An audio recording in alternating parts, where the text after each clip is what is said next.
Magandang umaga mga kapuso, bumaba ang tsansang maging bagyo ulit ng binabantayan nating low pressure area na dati bagyong Kabayan.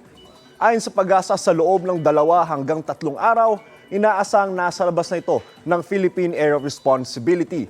Sa ngayon, magpapaulan pa rin ng LPA sa ilang bahagi ng Mimaropa Region, Visayas at Mindanao. Ayon po yan sa pag-asa. Ang Aurora, Quezon at Bicol Region ang apektado naman ng shear line o pagsasalubong ng malamig na amihan at ng mainit na easterlies.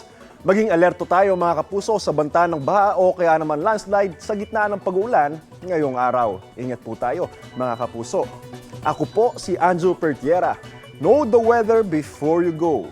Para mark safe lagi mga kapuso.